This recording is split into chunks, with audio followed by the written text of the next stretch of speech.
अस्सलाम वालेकुम जी। मैं मोहम्मद बूटा बोल रहा जी। ते मैं कोई 4-6 बच्चे सी ते ओह् मैं ब्याह भी छड्डे ने। हुण मैं बमार बंदा वां, मेरे कोल ध्याड़ी दप्पा ते हुंदा कोई नहीं। ते कोई साल तो ही मैं बमार हाँ ते मैनू धी पुत्तर कोई दवाई लैके नहीं देंदा। मैनू साह दा मसला जी, एक्सरे भी ने, रिपोर्टां भी ने जी। मैं आंढ गुआंढ तो दो रा मैनू जी दवा लैके दित्ती। हुण ओह भी जेह्ड़ा आसरा सी ओह भी मेरी बीवी बमार है जी, मैं बमार हाँ। गोहे छोहे थप्प के लोकां दे ते गुजारा करने पै जी।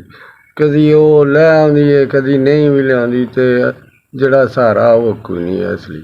मैं भी बीमार हाँ, मेरे घर वाला भी बीमार आ। मैनू काला जरकान है, मेरे घर वाले नूं दमा, टीवी, साह दी कसर है। मैं कदी गोया पत्थनी है, कदी किसे दे भांडे धोनी हाँ।